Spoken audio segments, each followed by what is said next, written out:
হৃদয় আমার রাঙা তোমার রঙে, হৃদয় আমার রাঙা। তোমায় বিদায় দেব কেমন করে, বিশ্বভুবন তোমার সুরে বাধা, সে সুরে মোর চিত্ত আছে পড়ে। তোমার রঙে হৃদয় আমার রাঙা।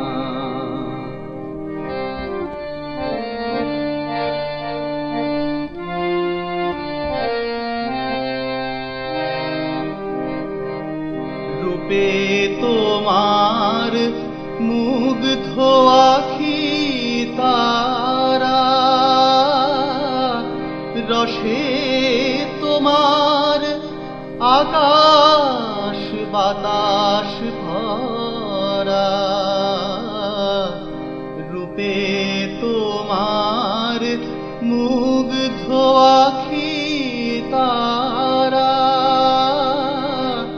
রসে তোমার আকাশ বাতাস ভরা। গন্ধে তোমার হিল্লোলিত ধারা, গন্ধে তোমার হিল্লোলিত ধারা। পরশে মোর তরু থর থরে, তোমার রঙে হৃদয় আমার রাঙা।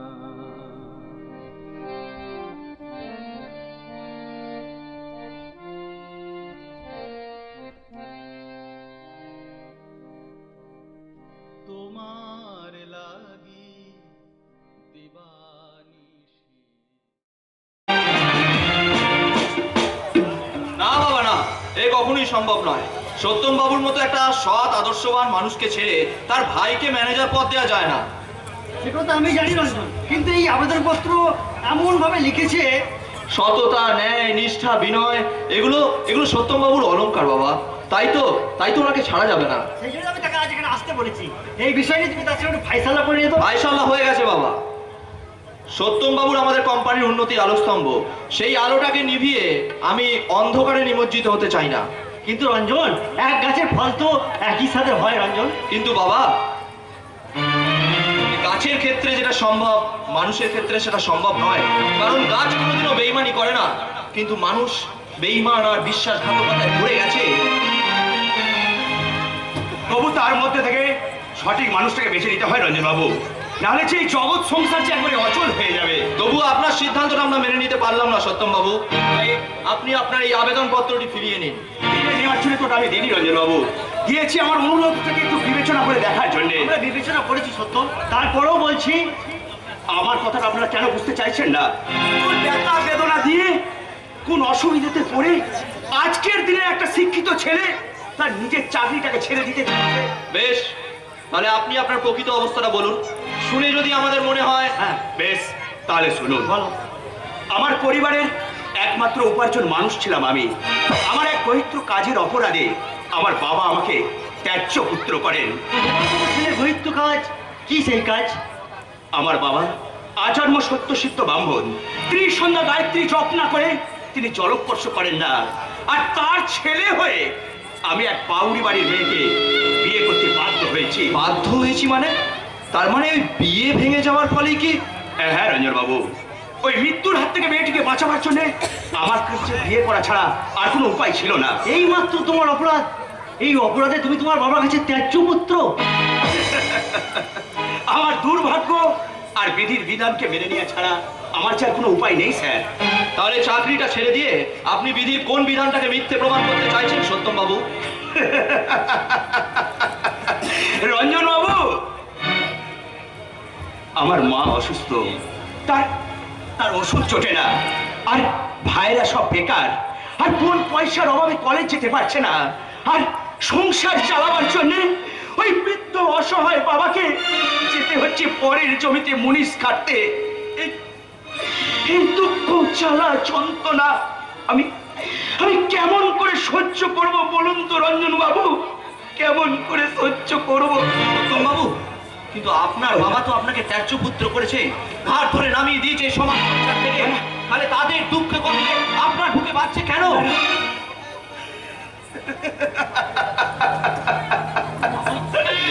রক্তের সম্পর্ক তো কোনো কিছুর বিনিময়ে ছিন্ন করা যায় না রঞ্জন বাবু। আমি আমি জানি ওই ওই বাবা আমাকে মুখে ত্যায্য পুত্র করলে এই আমার মতন সন্তানের জন্য তার এই মুখটা যে হাহাকার করে কাঁদছে রঞ্জন বাবু, হাহাকার করে কাঁদছে। আর তাদের ওই দুর্দিনের যদি আমার আমার এই চোখ পেটে দুপুরটা জল না বেরিয়ে আসে, তাহলে আমার মতন কুসন্তান এই পৃথিবীতে আর একটাও পাওয়া যাবে না রঞ্জন বাবু, আর একটাও পাওয়া যাবে না। তুমি আমার বুকে এসো, তোমাকে বুকে ধরে আমি আমার জীবনটাকে একটু সার্থক করি। আপনি জানি না মনস্কর্মের ফলে তোমার বাবা তোমার মতো সন্তান পেয়েছে, আবার কোন দৃষ্টির পরিহাসে তোমাকে হারিয়েছে হাহাকার করে কাঁদছি। স্যার, তার সেই হাহাকারটা কিছুটা বন্ধ করতে আমার চাকরিটা আমার মেজো ভাই শিবমকে দিন স্যার। আমি আপনার পায়ে ধরে অনুরোধ করছি স্যার, আমি আপনার পায়ে ধরে অনুরোধ করছি স্যার। পায়ে ধরতে হবে না, এমনিতে তোমার চাকরিটা আমি তোমার ভাইকেই দিলাম। সত্য, এই মুহূর্তে আমাদের কোম্পানিতে কোনো ভ্যাকেন্সি নেই সত্যম বাবু, আর যদি ভ্যাকেন্সি থাকতো তাহলে আপনার মতো পরশ পাথরকে আমরা কিছুতেই হারাতাম না। রঞ্জন বাবু, না না না, বাবু নয়, বাবু নয়, বলুন ভাই, বলুন রঞ্জন। আমি বিলেত ফেরত বিজনেস ম্যানেজমেন্ট পাশ করা একটা শিক্ষিত যুবক, কিন্তু আপনার শিক্ষা বিবেক আর মনুষ্যত্বের কাছে আমি যে নিতান্তই মূর্খ। না না না না, তুমি তুমি নিশ্চিন্ত করে বাড়ি চলে যাও। তোমার পোস্টে আগামীকাল তোমার ভাই জয়েন করবে। তবে তোমার বিপদ আপদে যদি কোনো সাহায্যের প্রয়োজন হয় তুমি নির্দ্বিধায় আমাকে চলে আসবে, কেমন? আপনার কথা আমার মনে থাকবে। তো তবে একটি মাত্র অনুরোধ স্যার, বলো। আমার আমার কথায় আমার চাকরিটা যে আমার ভাইকে দিয়েছেন এ কথা কেউ যেন জানতে না পারে স্যার। কেন? কারণ বাবা যদি জানতে পারেন যে ওই শিবমের রোজগারের টাকায় কেনা অন্য তিনি চাই মুখে তুলবেন না, তাহলে আমার যে সমস্ত প্রচেষ্টাটাই ব্যর্থ হয়ে যাবে ভাই। আমি তোমাকে কথা দিলাম সত্য, আমরা এই তিনজন ছাড়া আর কেউ জানতে পারবে না। আপনি আপনি একটু বাঁচালেন স্যার। সত্য, আপনার এই মহানুভবতার কথা আমার আমার এই বুকে স্বর্ণ অক্ষরে লেখা থাকবে স্যার। সত্য, সত্যম, সত্যম, সত্যম।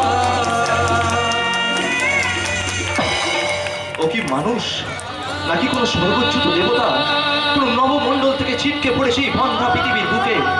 না, একটু নয়, একজন সত্যিকারের মানুষ, যাদের মনুষ্যত্বে ভর করে এই পৃথিবীটা আজও সুন্দর। যাক, অফিসটা তুমি সামলাও, আমি বাড়ি যাচ্ছি। ঠিক আছে বাবা, ঠিক আছে। গুরুজনদের মুখে শুনেছি ঈশ্বরের শ্রেষ্ঠ সৃষ্টি মানুষ, কিন্তু একথা সত্যতার প্রমাণ এখনো অব্দি আমি পাইনি। আজ হাতের কাছে সেই প্রমাণটা পেয়ে নিজেকে আমি খুব ধন্য মনে করছি। আজ ওই সত্যবাবুর কাছে পাওয়া শিক্ষায় প্রমাণিত হলো ঠাকুর রামকৃষ্ণের বাণী, যতদিন বাঁচি ততদিন শিখি। এই কথা যে সত্য, তাই নাকি? তাহলে আপনার যে শিক্ষাটা পাওনা আছে সেটা নেবেন নাকি? হোয়াট ইউ মিন?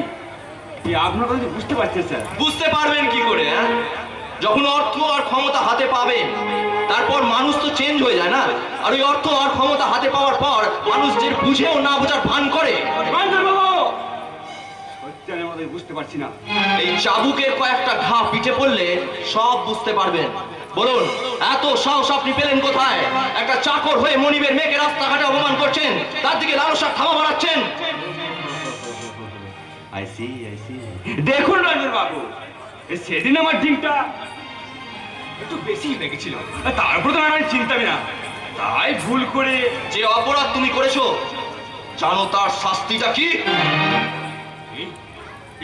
আমি আপনার পায়ে ধরে অনুরোধ করছি স্যার, দয়া করে এবারের মতো আমায় ক্ষমা করে দিন। দেখবেন চিরকাল আমি আপনার পদসেবক হয়ে থাকবো। কথাটা মনে থাকে জানো?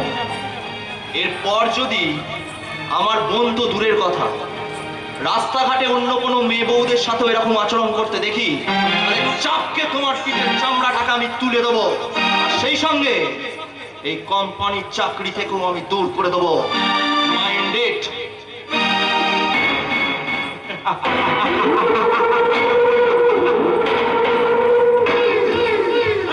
থাকবে নিশ্চয়ই মনে থাকবে মিস্টার লঞ্চন লাহিড়ী। অনেক তীব্র অপমান আমি কিছুতেই সহ্য করবো না। পায়ে ধরে বলেছি বলে নেব না।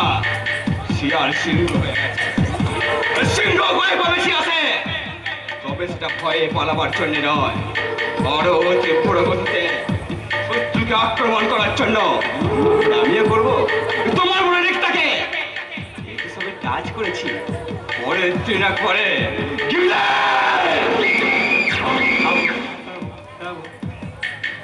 সেদিন তোর মুখে আমি ছাই দেবো, জানবে ছাই দেবো। একটা কাজের কাজ করার মধ্যে শুধু মুখে বড় বড় বাঁধতে লাগা। কে? ও মাসি? আরে না গো মাসি না, তুমি আমায় ভুল বুঝছো। এই তুষার মজুমদার খেলোয়াড় গো মাসি, সে যখন একবার ময়দানে নেমেছে। বলে কতগুলো সিলিন্ডার কাপ পেরেছে, তাই বল না বল না, শুধু মুখে নিচে কথা একটা মোমো ফাটালে না, তোর মুখে আমি একেবারে কি নিয়ে দেবো কালা মুখে কথা কা। তাহলে শোনো মাসি, এই এলাকার প্রতিটা স্কুলে ওই 5 জন করে ছাত্রের হাতে তুলে দিয়েছি গাজার পুরিয়া গো মাসি। তুই একা খাবি না মুখ পোড়া।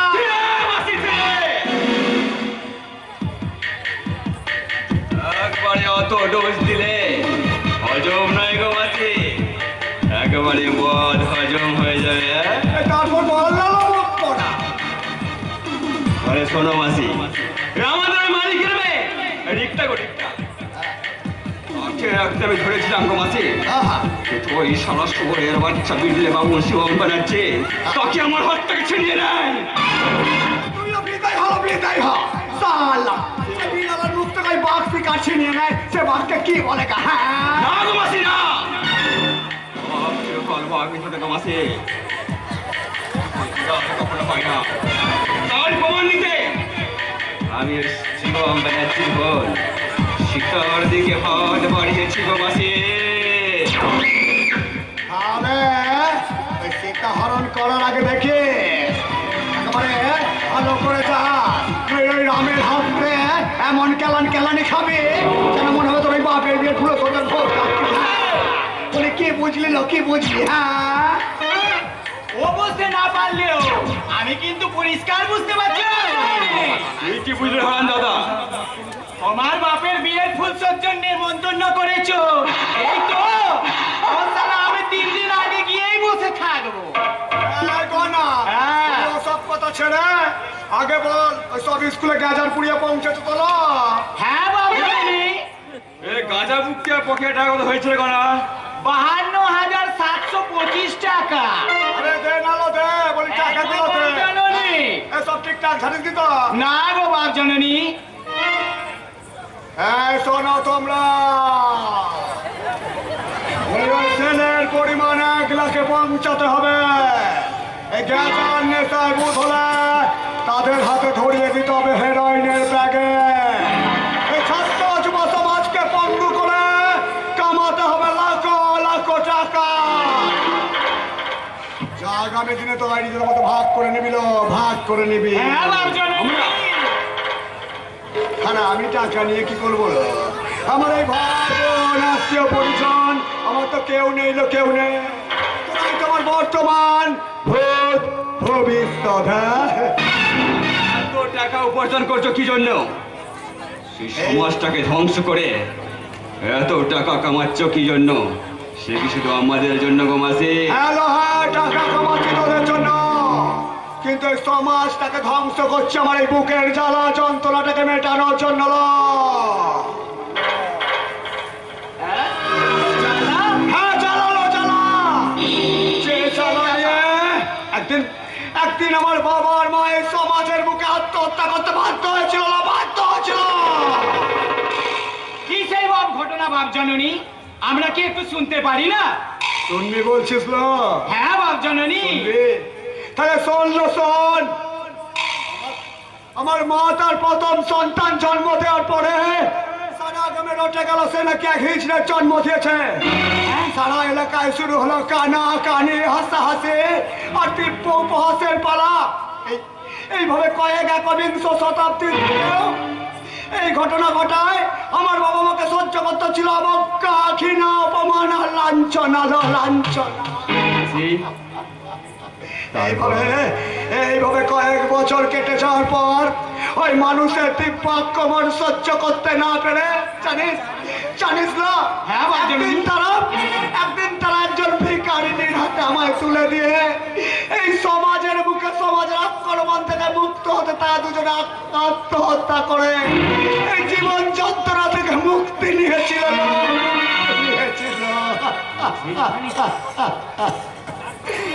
তারপর কি হলো করছিল মাসি?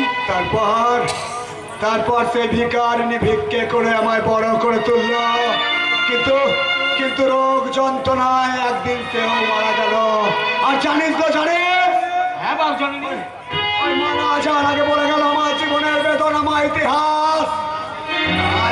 তাই রাগে, শোকে, ক্ষোভে, দুঃখে আমি ওই হিংসে তোলা চোখ না দিয়ে প্রতি হলাম এই সমাজ ধ্বংসের কাজে।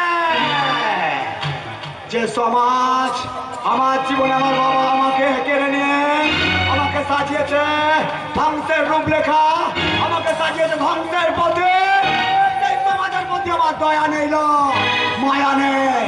আছে শুধু জিজ্ঞাসা। আর জানিস তো, জানিস সেই সমাজের মধ্যে আমি একজন ধ্বংসের বিভীষিকা।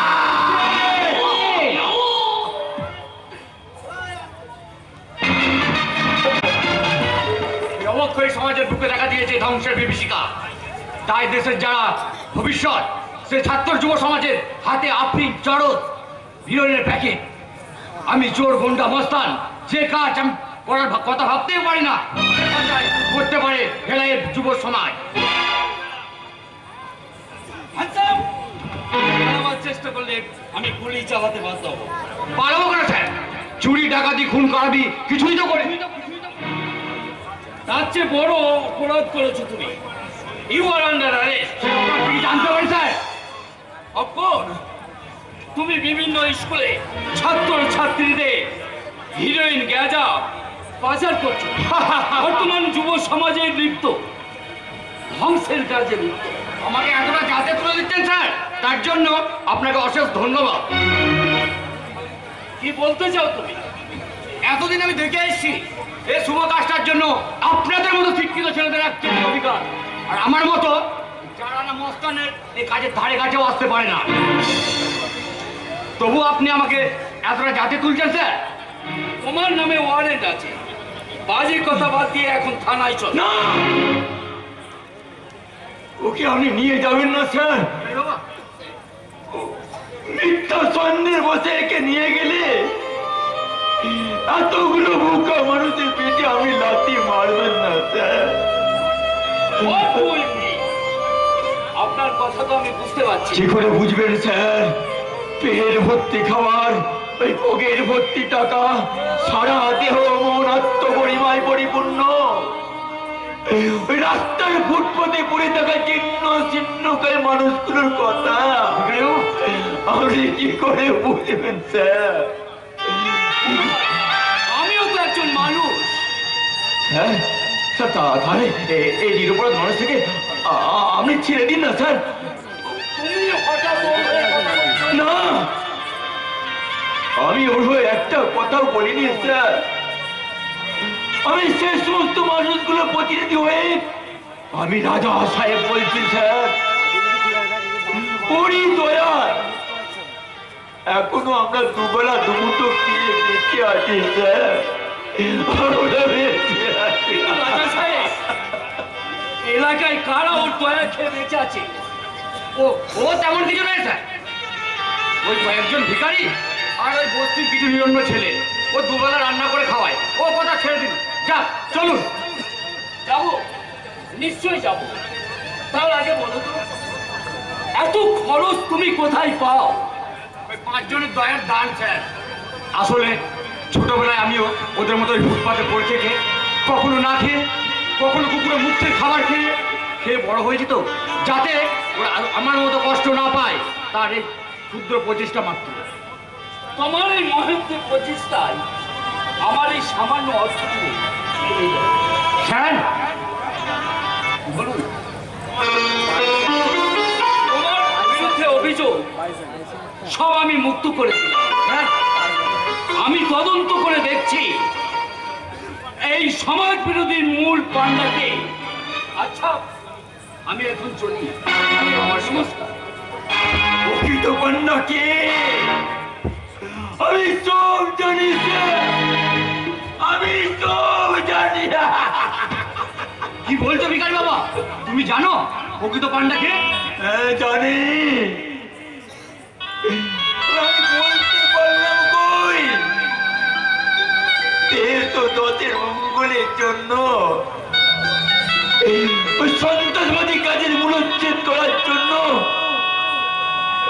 আমি তার নামটা বলতে পারলাম না বাবা। কেন? কি করে বলবো?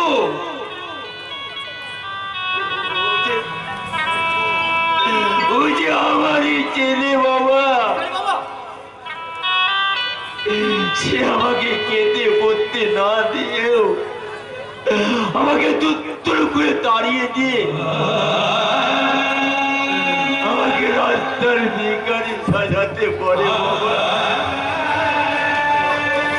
তাই বলে পিতা পুত্রের চিরন্তন সম্পর্ককে আমি কেমন করে অস্বীকার করবো বাবা? আমি যে শাশ্বত বাংলার বুকে সন্তানটি অন্ধ মধুবাদ্য পিতারে বাবা।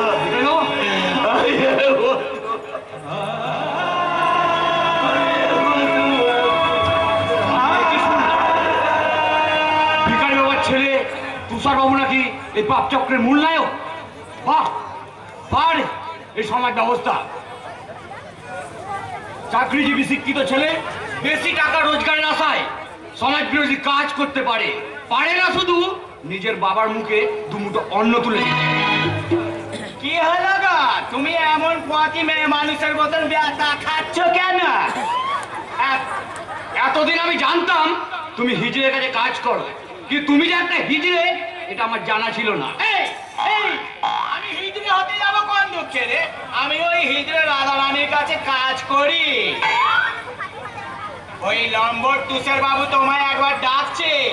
ফিরে গিয়ে বলবি আমার যাবার সময় নেই। সে কি কথা গো? এতদিন তো বেশ মিলেমিশে ঘর সংসার করছিলে, আজ হঠাৎ ডিভোর্স করবে কেন? হঠাৎ নয়, অনেক কিছু জেনেই আমি ওর সঙ্গ ত্যাগ করেছি।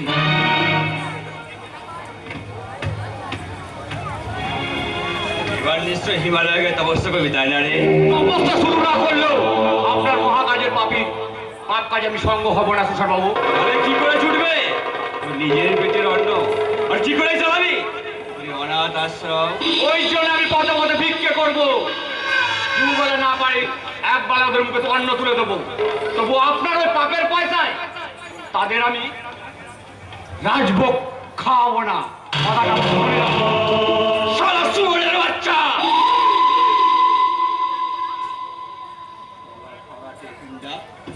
সেও নাকি আজ ধার্মিক সন্ন্যাসী হয়ে যায়। কি রে গণপতি, তেসা যুগে দস্যু রত্নাকর যদি বাল্মীকি হতে পারে, তাহলে কলিযুগে কালিও না কেন সন্ন্যাসী হতে পারে না বস? কালিও আহ, বেশি জ্ঞান দেওয়ার চেষ্টা করলে না, কেলিয়ে তোকে পাট পড়া করে দেবো। আহ, কথায় বলে যারা ঘরে না জিততে পারে তারা ঘরে এসে মাঠে মারে। কবে রে? নমস্কার। আর যারা যুক্তি তর্কে হারে তারা শক্তি প্রদর্শন করে মুখ বন্ধ করে। কবে রে শালা? আহ! নমস্কার, কালিওনাগের বাড়িটা কোথায় বলতে পারেন? বিষাক্ত কালকে ওটের খপ্পরে পড়ে কালিও নাগের খোঁজ চাইছেন ম্যাডাম? না, ওই কালিও নাগে আপনাকে গ্রাস করে খাবে। তুই এখান থেকে যাবি, নয়তো আমি গুলি করে মারতে বাধ্য হব। এটা এমন কিছু বিরক্তের কাজ নয় বস, সারা দেশে এমন বন্দুক বাচ্চাদের হাতেও আছে। তবে আগামী দিনে এর পরিণতি যে ভালো হবে না এটা তারা যেমন বুঝছে কেউ বুঝবে। কি বুঝলে? আগা গঙ্গারাম বাইরে হয়। কি যেন বলছিলে? ও কিছু নয়, আমি অন্য কাউকে জিজ্ঞাসা করে নেব। অন্য কাউকে কেন সীতা? এই তোমার গ্রামের ছেলে থাকতে গ্রামের ছেলে? হ্যাঁ, আর আমি? তুমি আমায় চিনবে না। তুমি আমায় না চিনলেও আমি তোমায় ভালো করে চিনি সীতা। তুমি তো ওই দেবীপুর গ্রামের রামকৃষ্ণ বাড়ির ছেলে মেয়ে সীতা বেড়াচ্ছে। হ্যাঁ, কিন্তু আপনি? আমার পরিচয় আমি পরেই দেবো। তার আগে তুমি যেখানে যেতে চাও সেখানে এসো এসো। না, ছাড়ো বলছি। না, বাঁচাও। কে কোথায় আছো? তার আগে আমি তোমাকে গাড়িতে তুলে নিয়ে নিশ্চয় এবার নরকে যাবি, তাই না রে শয়তান? আইও। আয়, তোকে আমি নরকেই বানাবো। আয়, তুই যা।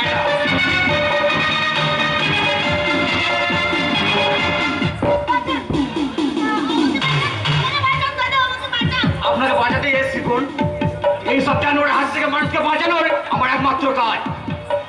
আইও না, তোর এই কাজের যোগ্য পুরস্কার নিশ্চয়ই পাবে। যা, যা। আর কোনোদিন যদি ভবিষ্যতে বস্তির মেয়ের দিকে হাত বাড়িয়েছিস না, হাতটাই আমি কেটে নেবো জানোয়ার। এটা ময়দানে প্রমাণ হয়ে যাবে।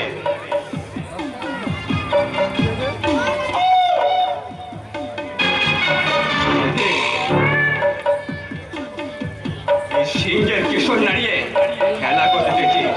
আরে খেলাতে পার জন্মে এদিন তোকে বুঝিয়ে দেবো এই তুষার মজুমদার কি ভয়ঙ্কর জিনিস দেখালিও, কি ভয়ঙ্কর জিনিস। আপনি কালিও না? আমি তো আপনার খোঁজেই এসেছি। আমার খোঁজে এই বস্তিতে কেন ম্যাডাম? আমাকে ম্যাডাম উনি লজ্জা দিবেন না। আমি এক অতি দরিদ্র পরিবারের মেয়ে। কিছু একটা কাজের সন্ধানে। আরে পাগলি বোনটি আমার, আমি অসহায় মানুষকে দুবেলা খেতে দিতে পারি, কোনো চাকরি দেওয়ার ক্ষমতা আমার নেই। আর যদিই বা থাকতো তাহলে আমি কি বেকার বান্ডুল হয়ে ঘুরে বেড়াতাম? এই সমাজে তোমার মতো বেকার বাউন্ডলের বড় প্রয়োজন কালিও ভাই।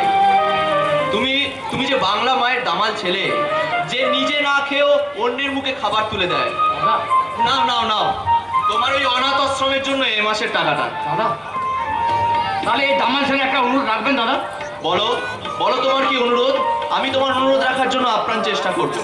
আমার এই ছোট্ট বোনটির জন্য একটা সম্মানজনক চাকরি। কি নাম তোমার? বাড়ি কোথায়? আমার নাম? না না, নাম ঠিকানা সঠিক বলা ঠিক হবে না, যদি কোনো বিপদে পড়তে পারি। আমার নাম সবিতা রায়, আর বাড়ি দেবীপুর গ্রামে। আরে আমার বাড়িও তো দেবীপুর গ্রামে। আমি গ্রামের বেশিরভাগ মানুষকে চিনি না, তা কারণ হচ্ছে আমি তো দীর্ঘ কয়েক বছর বিদেশে ছিলাম, তাই। তাহলে তো ঝামেলা ছুটিয়ে গেল। আপনার দুজনেই যখন দেবপুর গ্রামের বাসিন্দা, আজ থেকে আপনি আমার দাদা আর আমার ছোট বোন। কোনো একটা কিছু ব্যবস্থা করে ওদের বাড়িতে পৌঁছে দেবেন, এই আশায় আমি আমার বোনকে তো আপনার হাতে তুলে দিয়ে গেলাম। আসি দাদা। আরে আরে আরে শোন, পাগল কোথাকার। বলে কিনা আমার বোনকে আপনার হাতে তুলে দিয়ে গেলাম। কথাটা আপনার মতো মহান মানুষের পক্ষে অপমানজনক। তাই দাদার হয়ে আমি আপনার কাছে ক্ষমা চাইছি। আরে ছি ছি ছি ছি, ক্ষমা চাওয়ার কি আছে? আমি তো শুধু বলছিলাম যে দাদা বোনের মতামত না নিয়েই একজন অন্য একজনের হাতে তুলে দিয়ে গেল। যা দিনকাল পড়েছে। আচ্ছা, আমাকে দেখে কি আপনার তাই মনে হয়? আমার কি মনে হয় সে কথা থাক, তোমার কথা বলো। তুমি আমার কাছে কি চাও? যদি পারে আমাকে একটা চাকরির ব্যবস্থা আমি নিশ্চয়ই করবো সবিতা, কিন্তু কয়েকদিন পরে। তোমার এই সততা, ন্যায়, নিষ্ঠাপতি সত্তাকে আমি কিছুতেই নষ্ট হতে দেব না। স্যার, আপনি না না, আপনি নয়, আপনি নয়, বলো তুমি। আর স্যার নয়, বলো রঞ্জন, তোমার রঞ্জন। না, না, যার কোনোদিনও সম্ভব নয়, কোনোকালই সম্ভব নয়। কেন কেন কেন সম্ভব নয়? আর বাবার অর্থ ছাড়া কি আছে আমার? শিক্ষা দীক্ষায় আমরা একে অন্যের পরিপূরক। তাহলে তাহলে আমরা এই সামান্য ব্যবধানটাকে ঘুচিয়ে কেন আমি তারস্বরে তোমায় চিৎকার করে বলতে পারবো না, তুমি আছো এত কাছে, তা পৃথিবীতে স্বর্গ যে পায়, তুমি আছো এত কাছে, তা পৃথিবীতে স্বর্গ যে পায়,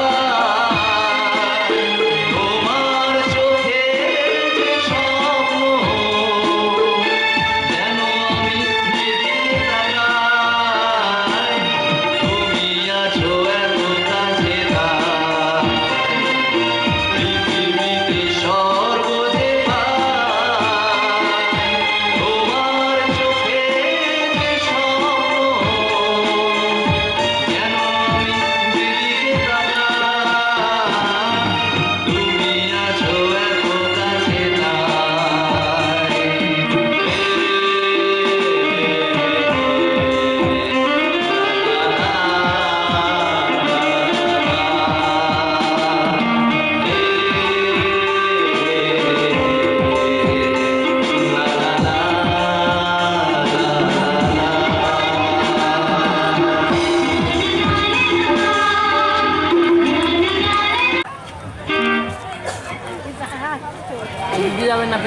আজ তোমার ভালো মন্দ দেখার জন্য তো আমি আছি ঠাকুর। শুধু তোমার চাকরি, বিয়ে এইসবের জন্য তো আর কিন্তু মাথা ঘামাবে না। বললে কি আর হয় বৌদি? আমি লেখাপড়া শেষ করে বাড়িতে বসে থেকে আমার সঙ্গ দেবে? বৌদি তুমি জানো তোমার দাদা চাকরি চলে যাওয়ার পর আমি বড্ড একা একা ফিল করি। কেন? বাড়িতে তো মা আছে, সীতা আছে, তাদের সঙ্গে হাত মিলিয়ে বাড়ির কাজগুলো করলে তোমার তো দিব্যি সময়টা কেটে যাবে। তুমি না বড্ড সেকেলে রয়ে যাচ্ছ। তুমি তো জানো বর্তমানে মডার্ন মেয়ে আমি, আর একমাত্র ধনী বাবার লাডলি আমি। আর আমি কি ব্যাকগ্রাউন্ডে মানুষগুলোর সাথে আমি থাকতে পারি বলো? এটা কি করা উচিত? না মানে বাড়িতে যখন কোনো ঝিঝাকর নেই। তাতে কি আছে? মা আছে, বাবা আছে, সীতা আছে, হাতে হাত মিলিয়ে কাজগুলো ওরা করে দেবে। আরে পারবে বৌদি, তা হয়তো পারবে, কিন্তু বাড়ির একমাত্র বউ হিসেবে তুমি। তোমার দাদা যখন বাড়িতে থাকবে না, ঠিক আছে, তখন তো আমি তখন তার, আর যখন সে চলে যাবে তখন আমি তোমার। আর আমরা দুজন একসাথে ঘুরবো, ফিরবো, ফুচকা খাবো, আর হাতে হাত রেখে তোমার সাথে থাকবো। তা বললে কি আর হয় বৌদি? এই সহজ সরল দেবীপুর গ্রামে সম্ভ্রান্ত ব্রাহ্মণ পরিবারের বউ হয়ে তুমি। এই বর্তমান যুগের সাথে তাল মিলিয়ে চলতে গেলে না একটু নাচতে হয়, গাইতে হয়, আনন্দে থাকতে হয়। আর এইভাবে আমি তোমার সাথেই থাকতে চাই। আর তোমার বুকে মাথা রেখে বলবো, ভালোবাসি শুধু তোমাকে, বাসি ভালো শুধু তোমাকে, বাসো ভালো শুধু তোমাকে, শুধু তোমাকে,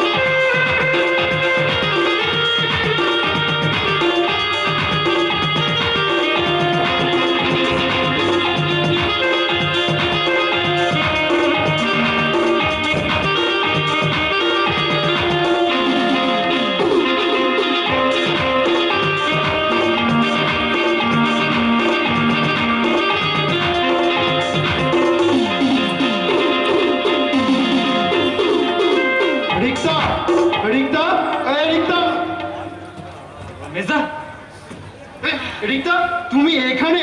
আর তোমাকে তো আমি সারা বাড়ি... ও তুমি চলে এসছো, আমি তোমার কথাই ভাবছিলাম। যাই হোক, তোমার ভাইকে আমি বুঝিয়ে বুঝিয়ে আর পারলাম না, সে একটাই কথা তোতা পাখির মতো বলে যাচ্ছে, মে মে বে বে বে বে।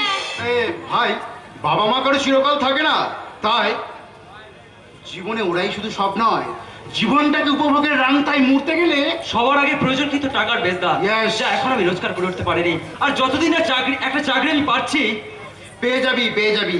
আমি যখন তোর মাথার উপরে আছি তখন তোর চিন্তা কি রে? হ্যাঁ মেজদা। আর আর তুই যতদিন না একটা চাকরি পাচ্ছিস ততদিন তোর সমস্ত প্রয়োজনীয় টাকা তুই তোর বৌদির কাছ থেকে নিবি। কেন কেন তোর বৌদি কি তোকে টাকা দেবে না বলেছে? না মেজদা না, তা হয়তো বলেনি, কিন্তু কিন্তু আমার তো একটা বিবেক আছে বল। এই শোনো, তোমার ওই বিবেক না আমার কাছে বন্ধক রেখে তুমি যা চাইবে তাই আমি তোমাকে দু হাত ভরে দেবো। শোন সুন্দর, তুই তুই আমার একমাত্র ছোট ভাই, আর তোর বৌদি আদরের দেও, তাই তোকে আমাদের অদেয় কিছু নেই। আর তুই তো জানিস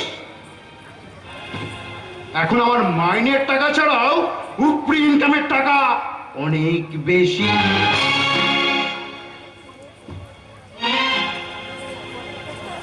আর ঠিক আছে, তা আমাদের দুজনকে ছাড়া তো আর কোনো ভাড়া কি নেই বল।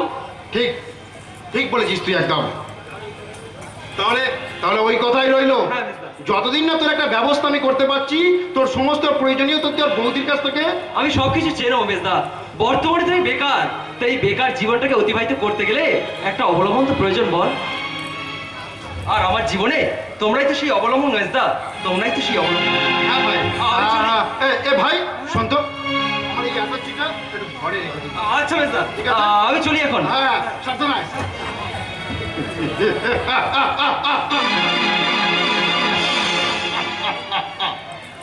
বাহ বাহ রিক্তা বাহ, বুদ্ধির প্রশংসা না করে আর তো আমি থাকতেই পারছি না। ধীরে ধীরে সুন্দরামকে তো তুমি বেশ ভালোই বশ করেছো। না গো, আমি এখনো কোথায় পারলাম বলো? আর যতখানি আমি পেয়েছি সবই তো তোমার শিক্ষায়। আর তোমার শিক্ষা না পেলে আমি তো এই বিখ্যাত ব্যানার্জি বাড়ির বউ হতে পারতাম না। সত্যি সত্যি তুমি হচ্ছ এই ব্যানার্জি পরিবারের আদর্শ গৃহবধূ, আর আমার জীবনের উন্নতির সৌভাগ্য লক্ষ্মী। বৌমা বৌমা, ও বাবা, বেবে বেবে সুযোগ পেলেই ঢুকে পারে। কি হলো, কি কাজ বাকি আছে আপনার? বলছি বৌমা, ওই কলতলায় বাসনগুলো না ডাই হয়ে পড়ে আছে, ওইগুলো যদি একটু তুমি হাত লাগিয়ে। এইসব সাধারণ কাজে তুমি আবার ওকে ডাকছো কেন মা? এগুলো তো সব সীতাই করতে পারে। কেন মা? হ্যাঁ, এই মাত্র তো আপনার শরীর ঠিকই ছিল, হঠাৎ করে আবার কি এলো? দুপুরবেলা তো গান্ডে পিন্ডে গেলার সময় তো ভালোভাবেই গিলেছে, বেশ ভালো শরীর ভালো ছিল, এখন আবার কি হলো মা? আমাকে তুমি খাওয়ার কথা দিচ্ছ? এতে খোটা দেওয়ার কি আছে মা? আর ও তো তোমাকে মিথ্যে কথা বলেনি, আর সীতা তো বাড়িতেই রয়েছে। সেই না হয় ওই বাসনগুলো মেজে দিত। থাকলে নিশ্চয়ই বাঁচত, কিন্তু সে তো সকালবেলায়। হ্যাঁ, কাজে না হাতি।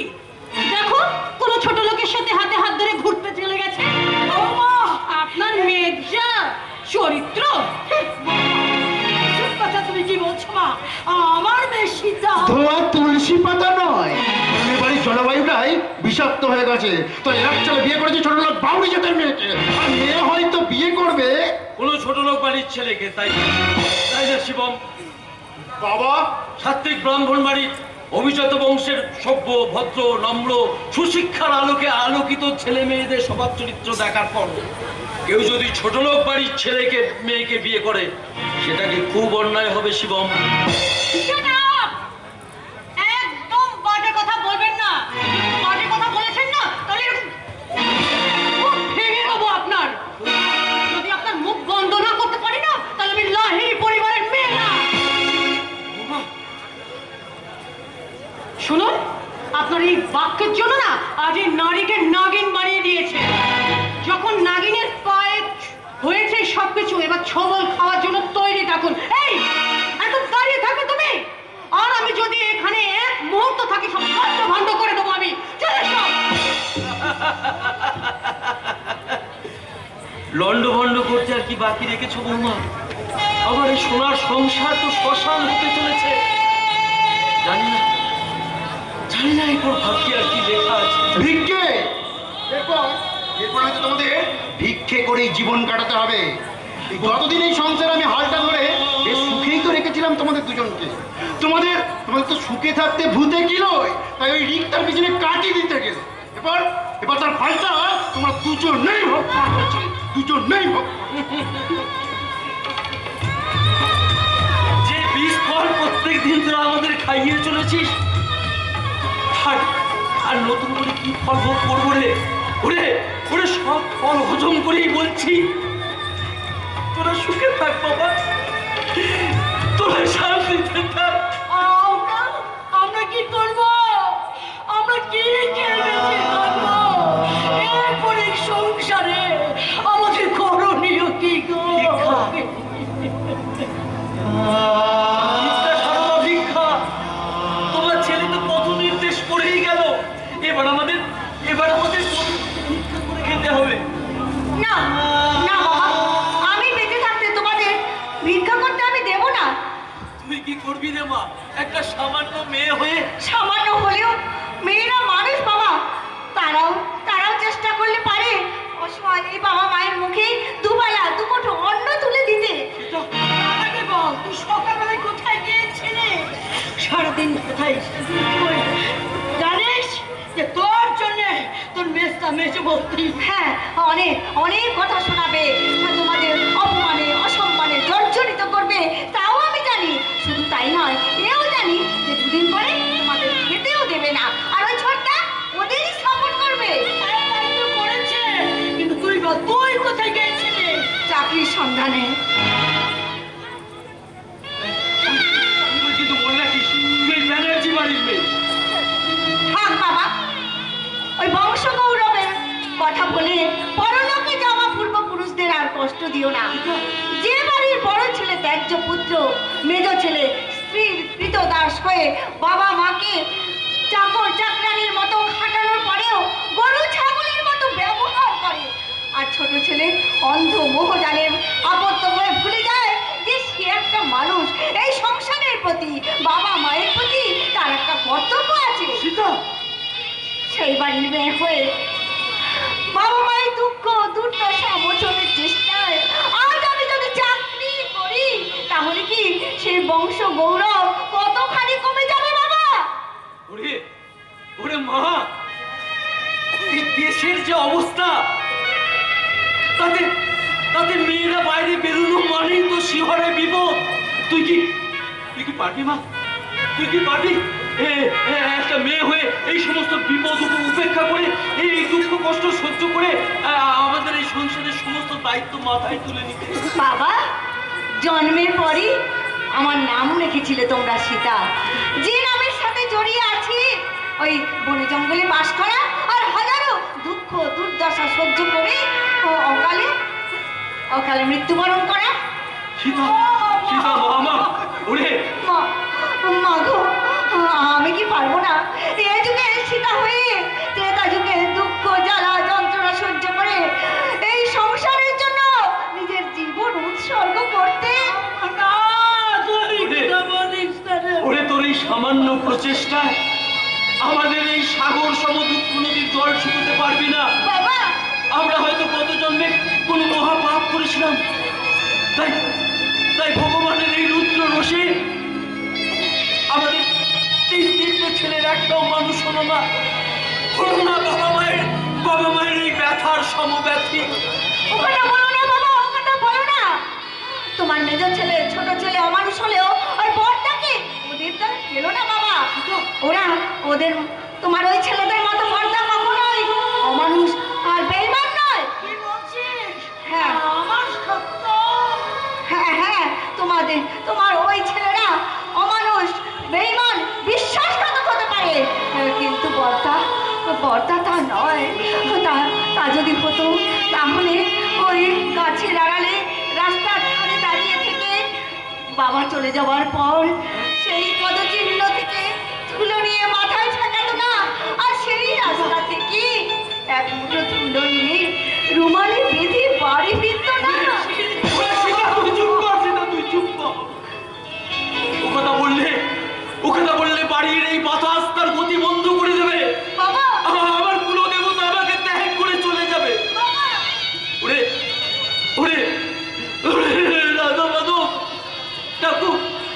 আমি তো জীবনে তোমার কাছ থেকে কিচ্ছু চাইনি। আমি আমি আমার জীবন থেকে আমার ধর্মকে ত্যাগ করে আমি যে মহা পাপ করেছি, সেই পাপের প্রায়শ্চিত্ত করার সুযোগটুকু তুমি আমাকে দিও না। সুযোগ করো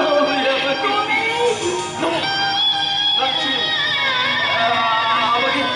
আমাকে ছুঁয়ে, আমি যে মহাপাপী, আমাকে ছুঁলে তুমি ছুঁলে জলে পুরো ছাই হয়ে যাবে। আমি আমার জীবন থেকে ধর্মকে ত্যাগ করে অধর্মকে বুকে জড়িয়ে ধরে ধীরে ধীরে ধীরে ধীরে ধীরে আমি ভয়ঙ্কর সপ্ত নরকের দিকে এগিয়ে চলেছি। চলো না বাবা, আমরা কি ওই বর্ষার পর্বতকে আমার বাড়িতে ফিরিয়ে দিয়ে আসি? চলো না। না, ও কথা বলিস না, ও কথা বলিস না। আমি নরকের দিকে এগিয়ে গেছি তাও ঠিক আছে, কিন্তু আমি আমার সন্তানকে সত্যভ্রষ্ট হতে বলতে পারি না।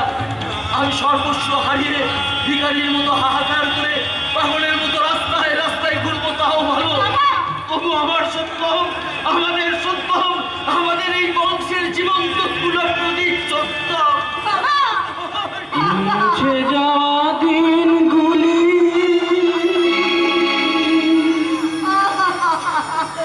আমায় যে পিছু ডাকে,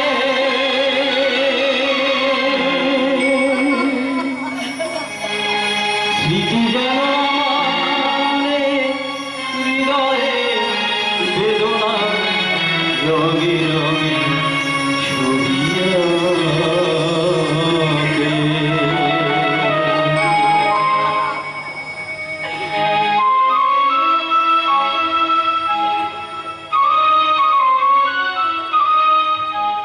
মুছে যাওয়া দিনগুলি আমায় পিছু ডাকে,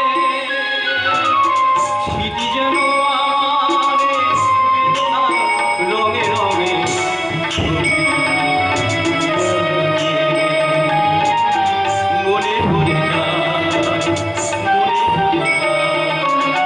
মনে পড়ে যায় সেই প্রথম দেখার স্মৃতি। মনে পড়ে যায় সে হৃদয় দেবার স্মৃতি। দুজনার দুটি পথ মিশে গেল এক হয়ে নতুন পথের বাগে। মুছে যাওয়া দিনগুলি আমায় যে পিছু ডাকে,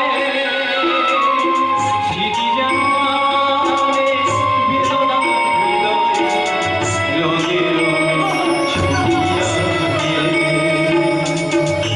মুছে যাওয়া দিনগুলি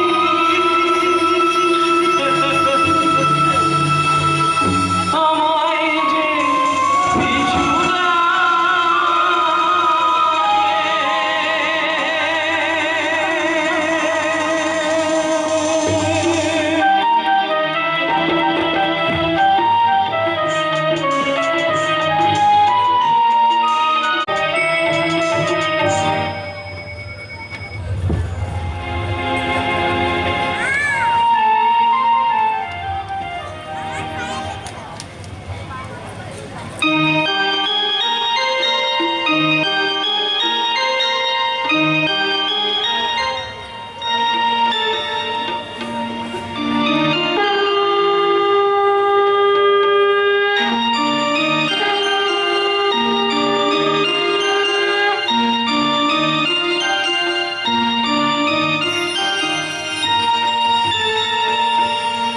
সোমা লক্ষ্মী বসু ঘরে,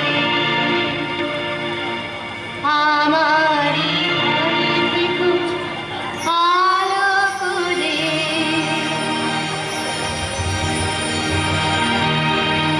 এসো মা লক্ষ্মী বসু ঘরে, আমারি ঘরে দেখো আলো করে। শঙ্খ বাজে মাকে ঘরে এনেছি, সুগন্ধি ধূপ জেলে আসন পেতেছি। শঙ্খ বাজে মাকে ঘরে এনেছি, সুগন্ধি ধূপ জেলে আসন পেতেছি।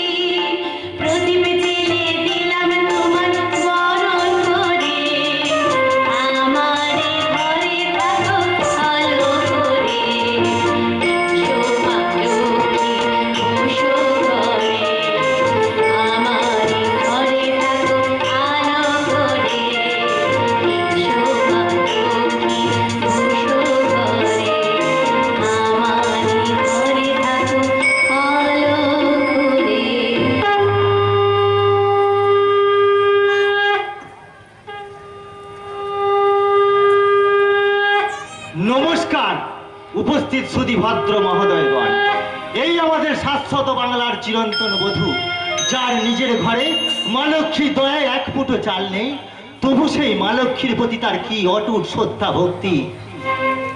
এই জন্যই বুঝি বলে এই সংসার সুখের হয় এই রমণীর গুণে। ওমা ঠাকুরপো, তুমি কখন এসেছো আর আমাকে কিছু না বলে তুমি এক পাশে দাঁড়িয়ে কি ভাবছো? ভাবছি এই মন্দিরে প্রবেশ করে কাকে আমি প্রণাম করব, এই চিন্ময়ীকে না এই মৃন্ময়ী প্রতিমা? মন্দিরে দাঁড়িয়ে ও কথা বললে যে মায়ের অসম্মান করা হয় ঠাকুরপো। না বৌদি না, এই মাটির প্রতিমা যদি প্রাণ পেত তাহলে সে নিজেই বলে দিত তোমার মতো চিন্ময়ীমা প্রতিমাকে প্রণাম করতে। ছি ঠাকুরপো ছি, ও কথা বলতে নেই গো, উনি যে আমাদের সকলের মা ঠাকুরপো। সেই মায়ের অপার করুণায় তোমার ঘরে যে এক মুঠো চাল নেই বৌদি, অভুক্ত ক্লান্ত সত্যম বাড়ি ফিরলে তুমি তাকে কি খেতে দেবে বৌদি? সে কথা তোমাকে চিন্তা করতে হবে না ঠাকুরপো, আমি ঠিক ম্যানেজ করে নেব। জানি জানি সেই ক্ষমতা তোমার আছে, তোমার মিষ্টি কথাই আর ওই স্বর্গীয় ভালোবাসায় তুমি তার ক্ষুধা তৃষ্ণা সব ভুলিয়ে দেবে বৌদি। এই এই তুই তো এখনো বিয়েই করিসনি, তাহলে তুই কেমন করে জানলি যে স্বামী স্ত্রীর পবিত্র ভালোবাসা আবার কি জিনিস? সেগুলো তো জেনেছি আমি তোদের কাছ থেকেই, তাই তো আমি ভেবে পাই না তোদের এই মিষ্টি জুড়িকে আমি কার সাথে তুলনা করব? রানী চণ্ডীদাস, হর পার্বতী, রাম সীতা নাকি? আর তোমাকে আর কারোর সঙ্গে তুলনা করতে হবে না, তোমরা দুই বন্ধুতে গল্প করো, আমি তোমাদের জন্য চা নিয়ে আসছি। দাও কি আছে? কিছু চাল আর কিছু শাক চা চা করা লাগে, তুমি উনুনে ভাতটা চালিয়ে দাও। কিন্তু তুমি কি করে জানলে ঠাকুরপো আজ আমাদের বাড়িতে চাল নেই? আমি বাড়িওয়ালাকে বাড়ি ভাড়া দিতে দেখলাম, আমার আগে তুমি বাড়ি ভাড়া মিটিয়ে এসেছো, তখনই আমি বুঝেছি আজ নিখাত বাড়িতে হাঁড়ি বন্ধ। তাই তো বাড়িওয়ালাকে আমি 2 বছরের অ্যাডভান্স দিয়ে কিছু বাজার করে নিয়েছি। তোর এই ঋণ আমরা কি করে শোধ করবো বলতে পারিস নিতেশ? তোর কথা শুনে মনে হচ্ছে তুই আমার এই বাড়িতে আসা পছন্দ করিস না সত্য? না না না না, তুই আমার চেয়ে ছোট ভাই রে। আমি চাই আগামী জন্মে তুই যেন আমার ভাই হয়ে জন্মাস।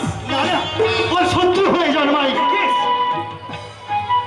আবার টাকা জানা বাজার এনে বৌদিকে আমি কখন বলেছি, কিন্তু তিনি তো এখনো ভাত চাপায়নি। আমি একটু শান্তি পাবো রে সত্য। এই তুমি কি বলছো ঠাকুরপো? তুমি শত্রু হয়ে জন্মালে একটু মনে শান্তি পাবে? হ্যাঁ পাবোই তো। আমি জীবনে তো দেখতে পাচ্ছি আমার পয়সায় কেনা চাল দিয়ে তুমি শত্রুর জন্য ভাত আনতেও কুণ্ঠা বোধ করছো, নইলে তোমায় আমি কখন বলেছি বৌদি? আমার ভুল হয়ে গেছে গো ঠাকুরপো, লক্ষ্মী ভাই আমার, রাগ করো না। এই দেখো তোমাদের সঙ্গে গল্প করতে গিয়ে আমি সব কিছু ভুলে গেছি। তোমরা গল্প করো, আমি তাড়াতাড়ি উনুনে ভাত চড়িয়ে তোমাদের জন্য চা নিয়ে আসছি। বসো। যাক বল, ও বাড়ির কিছু খবর রাখিস? না রাখার কি আছে? তোর বাবা মা চাকর চাকরানি হয়ে ভালোই আছে রে ভাই সত্য। কি বলছিস তুই? ওই শিবম চাকরি পেয়ে বেতন আর ঘুষের টাকায় টয়টুম্ব হয়ে সে ধরাকে সরা জ্ঞান করছে, আর তোর ছোট ভাইটা হয়েছে তার অনুরাগী। আমার ভয় হচ্ছে জানিস বৃদ্ধে বয়সে তোর মা বাবা ওই শেষ আশ্রয় বৃদ্ধাশ্রম না হয় রে সত্য। না না না, এ হতে পারে না। বাবা মায়ের এই অবস্থা দেখবো না বলেই আমি আমার নিজের চাকরিটা ছেড়ে দিয়ে ওই শিবমকে দিয়েছি, আর নিজে একটা লেদ মেশিনের সঙ্গে লড়াই করছি। বর্তমানে ওই শিবম মানুষ থেকে একটা জানোয়ারে পরিণত হয়েছে। আর সীতা? ওই সীতাকে হয়তো তারা বনবাসে পাঠাবে, নয়তো সে নজির নিজেই বলবি না ধরিত্রী তুমি দিদা দুদা হও, আমি তোমার কোলে মুখ লুকাই।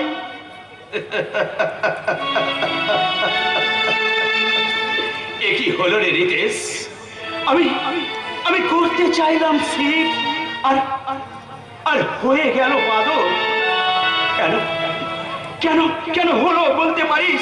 কোন কোন মহাপাপ করেছি আমি, যে আমার পাপে আমার ওই বাবা মা।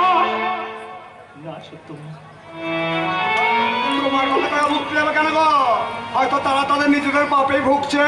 বলি ভগবানের বিচার করে এক পেছে নয় গো, এক পেছে নয়। কি তুমি আমার বাড়িতে, এই বাড়ির ঠিকানা তুমি জানলে কেমন করে? হায় আমার পোড়া কপাল গো। বলি আমরা জানি না এমন ঘটনা ঘটে নাকি গো? হ্যাঁ, তোমার বইয়ের পেটে বাচ্চা হলে আমরা যদি জানতে পারি, তাহলে ভাবো তো ভাবো, আমাদের জন্য চেষ্টা করতে পারবে। হ্যাঁ সত্য, আমি এখন তুই বৌদিকে বলিস আমি অন্য দিন একদিন এসে চা খাই যাবো, কেমন? ঠিক আছে রিতেশ। যা করছো বুঝি, যা করছো। তা কি হলো বৌদি? বলি কি হলো? বলি ছেলে হলো না মেয়ে হলো? ছেলে হলো না মেয়ে হলো? ছেলে মেয়ে হয়নি গো, ছেলে মেয়ে হয়নি, তবে চা হয়েছে। আপাতত একটু চাই খেয়ে নি। হ্যাঁ গো, ঠাকুরপো কোথায় গেল? তার একটা বিশেষ কাজ আছে, তাই সে চলে গেছে। জানো লক্ষ্মী, ও বলে গেছে পরে আবার আসবে। কিন্তু তুমি হঠাৎ এ বাড়িতে? দেখছিলাম না, দেখছিলাম না বলবো, দেখছিলাম না দিদিমণি।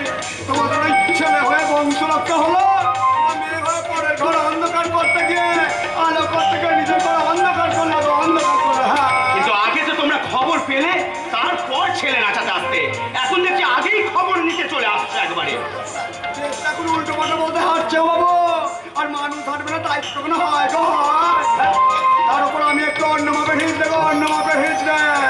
শুধু ছেলে নাচাই না গো, ছেলেকে একবারে টেনে বেড করে নে, তারপর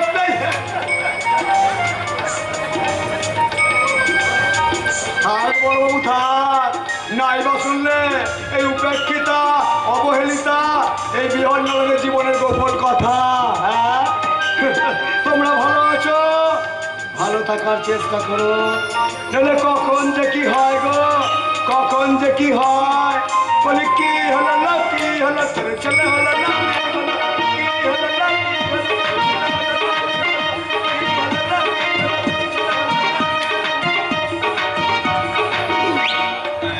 লোকে আজ ওর কথায় অন্য সুর শোনা গেল। ও কি মানুষের ভালো চায়, নাকি জীবন জীবিকার জন্য ও ছেলে নাচায়, নাকি ওর কোনো গোপন উদ্দেশ্য আছে? লোককে না আমি জানি না গো, কিন্তু এই সমাজ সংসারে সবচেয়ে রহস্যময় জীব হলো মানুষ। নইলে দেখলে না, তুমি মা বাবা ভালো থাকার জন্য তোমার নিজের চাকরিটা তোমার নিজের ভাইকে পাইয়ে দিলে, অথচ সেই ভাই চাকরি পেয়ে কেমন বদলে গেল। তাই তো ভাবছিল কি এরপর বাবা মার সীতার কি হবে? ওই শিবম সুন্দরম আর ওই মেজো বৌমার সারাসি আক্রমণে ওই সংসারে ওরা টিকে থাকতে পারবে তো, নাকি এই দেশের ওই পাঁচটা বাবা মায়ের মতন? না গো না, তুমি এখনই এভাবে ভেঙে পড়ো না গো। প্রয়োজন হলে তোমার পুরনো মালিকের ছেলেকে সব কথা খুলে বলে। তুমি তুমি ঠিক বলেছো লক্ষ্মী। আমি রঞ্জন বাবুর সঙ্গে দেখা করবো, আর তিনিই পারবেন এই সমস্যার সমাধান করতে। বেশ, তাহলে চলো, তুমি কর্মক্লান্ত হয়ে বাড়ি ফিরেছো, হাত মুখটা ধুয়ে একটু বিশ্রাম করবে। চলো, ততক্ষণে নিশ্চয়ই আমার ভাত রান্না হয়ে যাবে। চলো। এমনি ভাবে আর আর কতদিন চলবে লক্ষ্মী? একদিন আমি অগ্নি নারায়ণ সাক্ষী রেখে তোমার সারা জীবনের ভরণ পোষণের দায়িত্ব নিয়েছিলাম, অথচ আজ দেখো তোমাকে দুবেলা দুমুঠো ভাত দিতে পারছি না। এই তুমি কি কথা বলছো গো? লক্ষ্মী, যার মাথার উপর তোমার মতো নরনারায়ণ একজন আশীর্বাদের হাত রয়েছে, তার তার কিসের ক্ষুধা তৃষ্ণা বলো? তার জীবনে কিসের দুঃখ কষ্ট জ্বালা যন্ত্রণা বলো? আমি সারা জীবন তোমার মতো নরনারায়ণের পদসেবা করে বলবো, কি